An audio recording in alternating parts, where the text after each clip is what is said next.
Nasaan na naman tayo? Ano na namang lugar to? Kadiri talaga mga palaka. Yari sila sa akin kapag nahuli ko sila. Pag nainitan ng laba yung hangin, aakyat to papunta dun sa lobo. Tapos lilipad na tayo. Narinig mo yung mga kawal kanina? Sabi, meron daw palasyong malapit dito. Baka makatulong sa atin yun, baka alam nila kung nasan yung susi. Ituloy mo lang ang pagiging masama. At sisiguraduhin kong hindi na makakalabas sa bahay na ito ang tunay na Riden. Nagugutom na po ako.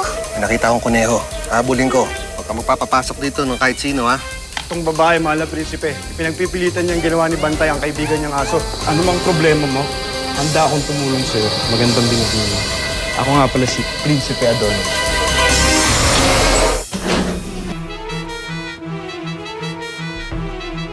Nasaan kaya yung rabbit na yun?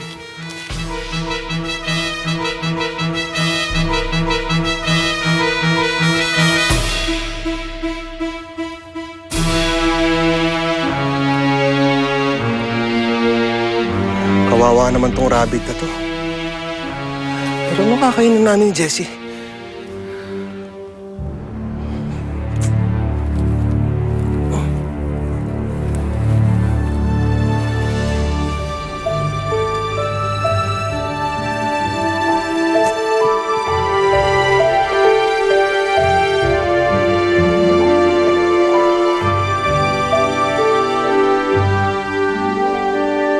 Nakita mo, Lucy? Walang magic tong si Bantay. Isa lang siyang normal na aso. Yun ang naiisip kong dahilan kung bakit naging aso tong si Benji eh. Di ba, Benji? Oo, ma! Wala pa dito sa palasyo ang aking inang Reyna. Kaya pagbalik niya, sasabihin ko sa kanyang problema mo. Salamat ah. Kaya lang, hindi lang yun yung problema namin eh. Hindi kami taga rito sa kaharian nyo. Anong pansin ko nga sa suot mo? May mahiwagang pinto palabas dito sa mundo nyo, pabalik sa mundo kung nasa ng pamilya namin. Ang kailangan namin ay ang susi para makalabas dun sa pintong yun. Susi? Susi, amin naaalala ko. May lawang malapit dito. Sa tuwing kabilugan ng buwan, may nagpapakitang susi doon na nasisinagan ng liwanag ng buwan. Talaga? Baka yun nga yung susing hinahanap namin. Pwede mo ba kaming samahan dun sa lawang sinasabi mo? Pwede, pero kinalulungkot ko sabihin sa'yo, kakatapos na ng pagbilog ng buwan eh. So, sa susunod na buwan pa kita masasamahan na makaalis dito sa mundo namin. Sa isang buwan pa daw ang dating ng asawa ko galing sa pagkukonstruction. Kaya dumito na muna kayong mag-ina.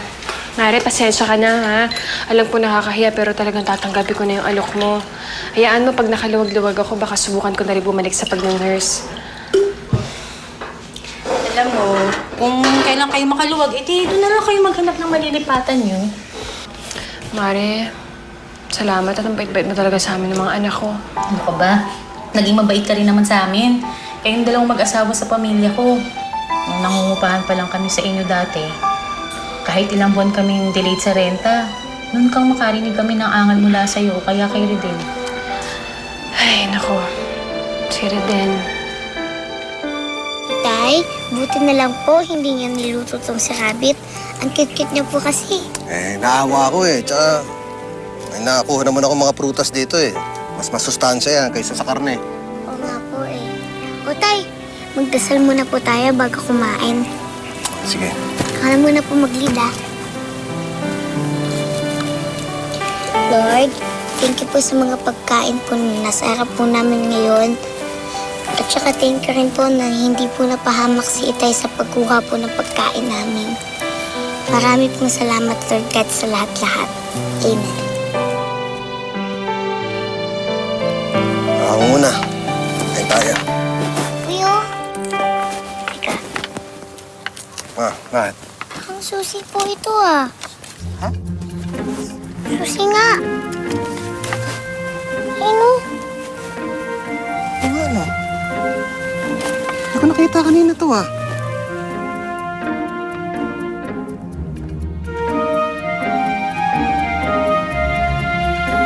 Mr. Rabbit, alam mo ba kung nasa ng kalahating susi? Pwede po mo maituro sa amin? alam po ni Mr. Rabbit kung nasan po ang kalahating susi. Sundan po natin siya. Kaya ako na lang susunod. Maiwan ka na lang dito. Ha? O ito, kumain ka muna.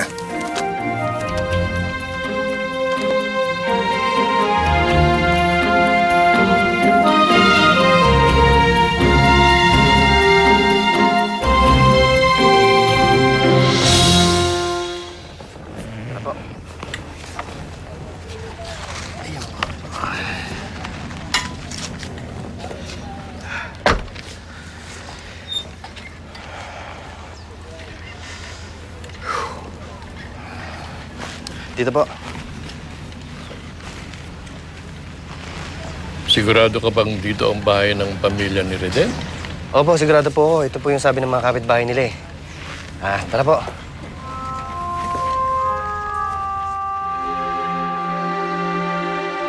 Bakit kaya talaga nagbago na yung asawa mo, no? Alam mo, sayang. Tinapon na lang niya yung pagiging irang asawa at ama niya. Alam mo, Mare, parang ibang tao na nga talaga siya eh. Parang hindi na siya si Reden. Mare. Maring Dulce. Mare, si Puloy. Oo nga. Sandali lang. Maring Dulce. Puloy? Halika. Oy. Ano ang ginagawa niyo dito? Dulce, gusto ko sumama ka sa akin. Kasama na yung mga anak mo. Doon na kayo sa bahay tumira. Kasama si Reden.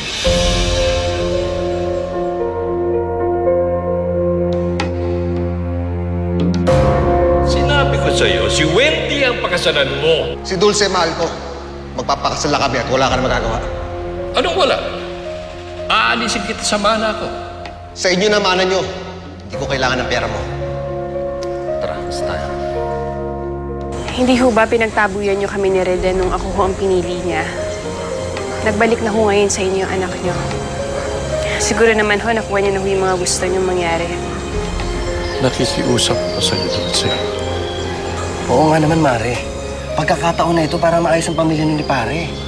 Ayaw mo bang mangyari yun?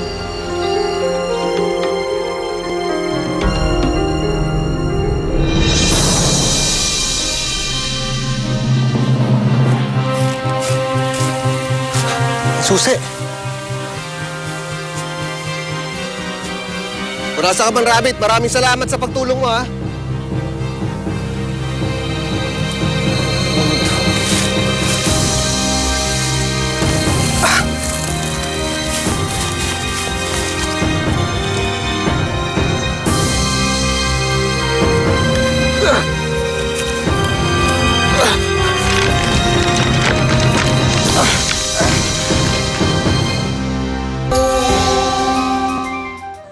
Matagal ko nang gustong makita ang anak ko. Natupad nga yun, pero hindi gaya ng inaasahan ko.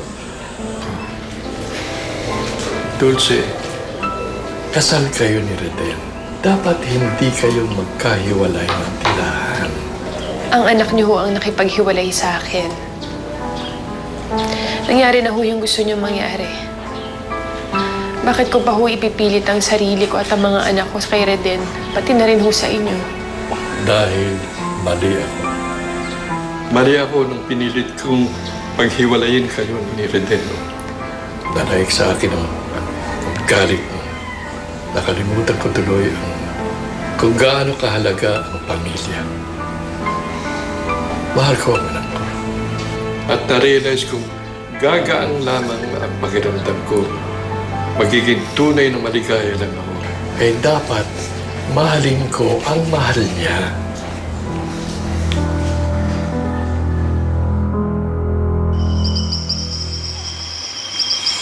Nasaan na kaya si Itay? Sana okay lang siya. Malapit na kaming makaalis dito. Sana payagan na kami ng lumang bahay na makalabas.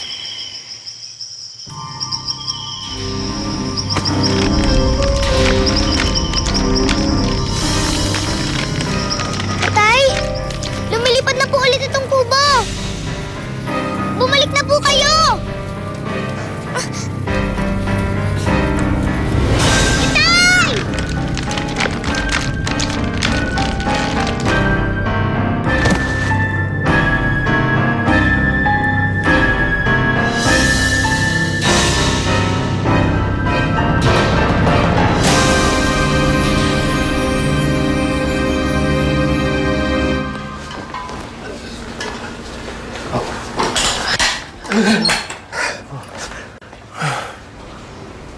Patawarin mo ako, Dulce. Sa mga naging pagkukulang ko sa iyo. Nung kinasal kayo ni Reden, dapat tinuring na kitang tunay na anak. Pero ni Katiting, hindi ko na ipakita sa iyo yun. Hayaan mong makapawi ako sa iyo. Hayaan mong mabuo ko, makatulong man lang ako sa pagbuo niyo ng pamilya niyo rin. Inay? Nay, sino po siya? Mga anak, siya ang lolo Duharte niyo. Siya ang itay ng tatay niyo. Ha? Kayo ang mayaman kong lolo? Isama niyo na ako kay Itay. Ayoko dito. Ano, Mare? Ano nang desisyon mo?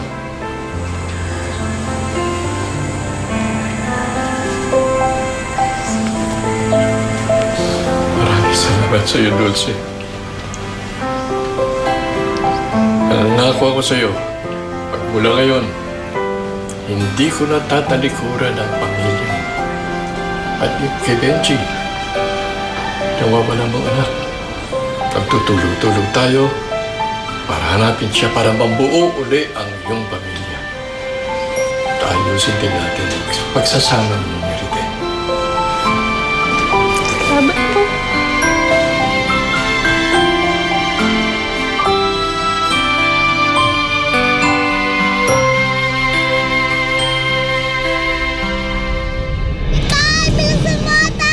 Jessie, ito na susi! Tay! Jessie! Tay!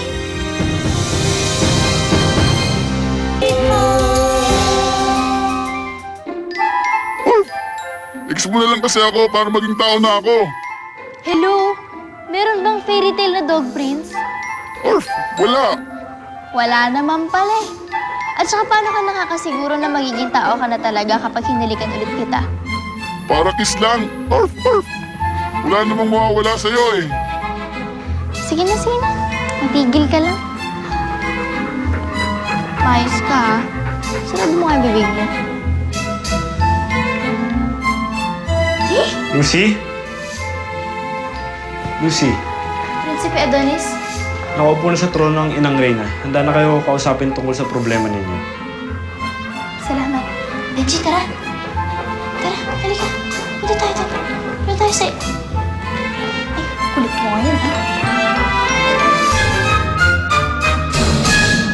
Ang magic ng kaharian na ito, ang dahilan kung bakit naging aso ang kaibigan mo.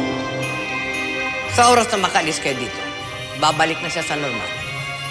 Talaga po? Oh, Benji, narinig mo yun? Ayos, kailangan na lang pala natin hintayin lambas yung susi para maging tao na ako at makauwi na tayo sa pamilya natin. Orf, orf. Maraming salamat po, mahal na Reyna. Benji, tara.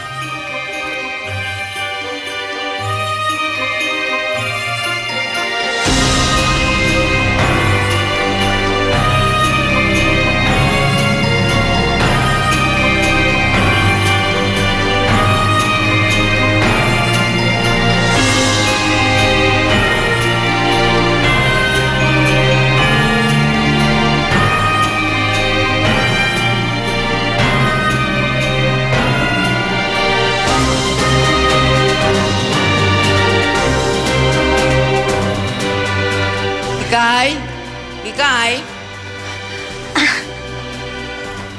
Mahal na Reyna. Nakaalis na ba sila? Opo, nakaalis na po sila.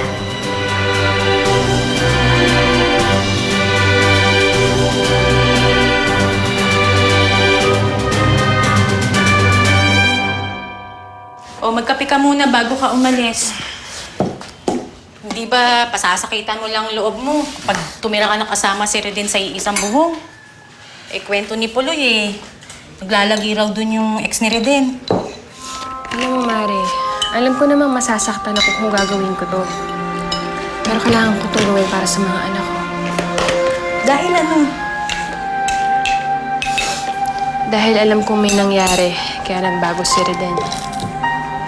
At aalamin ko yan Kaya ako titira sa kanila. Alam mo, Mare, umaasa pa rin ako na maibabalik ko ang asawa ko sa dati.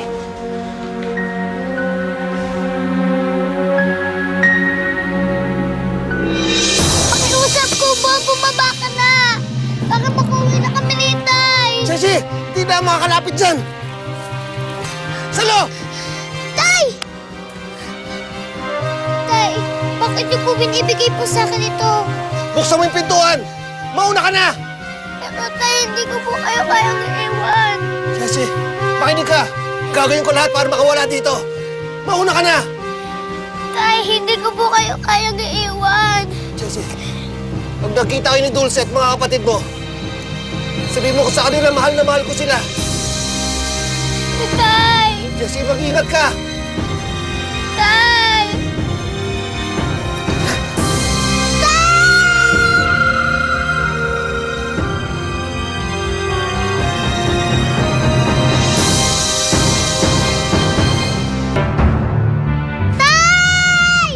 Ceci, mag-iingat ka! Tay! Ceci, pangako ko sa'yo. Magsasama ulit tayo. Mabubuo ulit ang pamilya natin. Tay!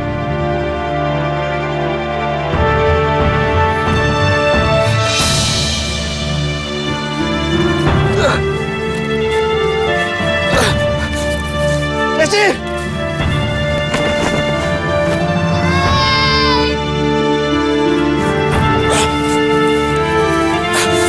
Ceci!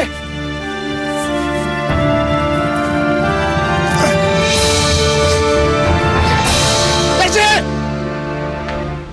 Ang yaman naman ng pamilya ni Itay. Dapat dati pa kami tumira dito. Mag-turn muna nga ako.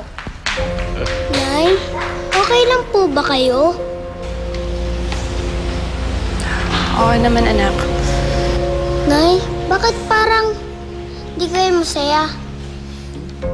Anong kailangan mo sa babe ko? Hihingi lang sana ako ng tulong. Ang sabi ni Riden, ayaw na niya sa mga anak ninyo. Bakit ba ikaw yung humaharap sa amin?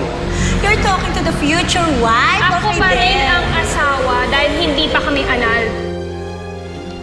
Anak, masaya ako. Gusto ko mabuo ang pamilya natin. Oh, nasaan si Reden? May lakad po yata. Hello, Dulce. Tinutuon niyo po yung sinabi niyo, Tito, na dadalhin niyo ang pamilya ni Reden dito. Welcome home. Ikaw, Dondon, alam mo ba kung nasaan si Reden? Sinundo po ni Wendy kanina. Mukhang may date yung dalawa eh. Ako ba? Sinundo lang, may date na kagad. Dulce, pasensya ka na dito sa kapatid ko, Naku, huwag kang mag-isip, Baka nagpasama lang sa kung saan. Ay, mabuti pa, Maida, samahan mo na sila sa magiging kwarto nila. Dali. Ikaw rin, pagpahingin mo na si Tito Duarte. Excuse lang. Sige po. Feel at home.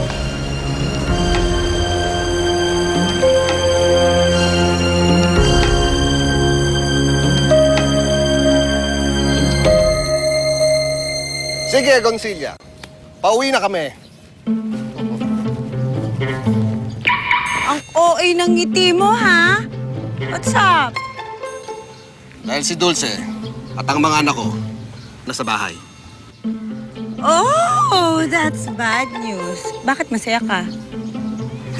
Dahil siyak na gulo to. Tignan lang natin ang reaksyon nila pag palayasin ko sila. Dahil teritoryo ko yun. Bawal ang asungot doon. Bet! Bet na bet, bet.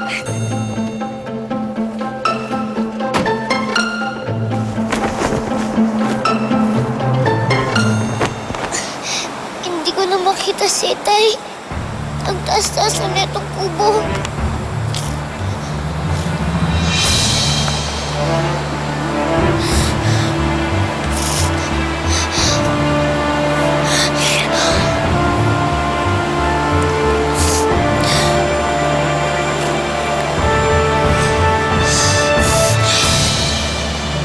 Sana gumana.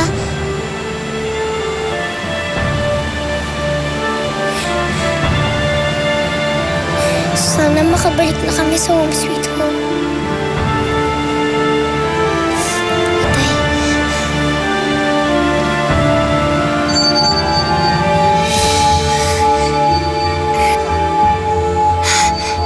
Wow!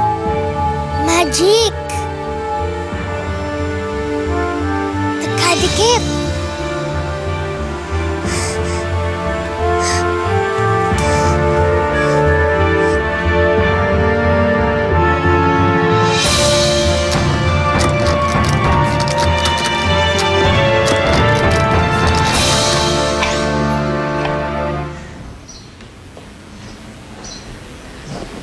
Nakabalik na ulit ako sa lumang bahay.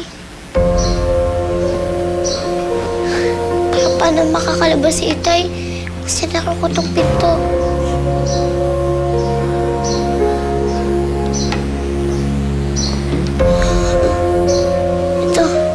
Itong susi.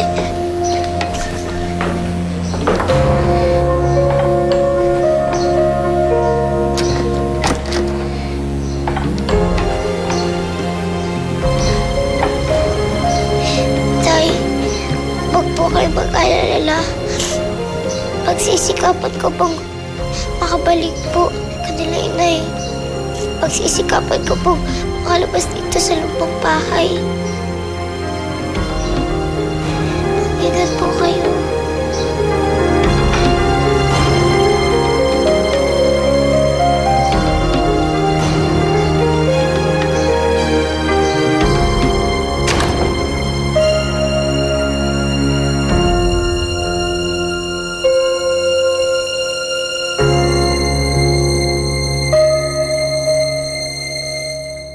May naitakas na naman si Joe mula sa lumang bahay. Palibasa, sinto-sinto, kaya hindi ko mabasang utak ng matandang yan. Ano po kayong umiyak? Kasama na ulit natin si tatay. Nabubuo na ulit ang pamilya natin. Malay niyo po bukas. Sir Benji naman ang dumating. Hindi niyo siya pwedeng saktan, kaibigan ko siya. Pangis ang asong yan, Binibini. Unti-unti nang namamayan niya sa isip ng pagiging aso. Paano kung bago pa kami lumabas dito sa mundo niyo ay talagang maging aso na siya? Sigurado po kayo nandito pa si Itay sa bahay nito? Oo, sabi. Pati ang nanay mo at saka si Ivan. Ikaw? Tay! Ang totoong anak at ang huwad na ama, nagkaharapan na. Kailangan makagawa tayo ng paraan. Palabasin niyo ako dito! May naririnig talaga akong boses ng bata. Tulungan niyo ako, Nay! Palabasin niyo na ako!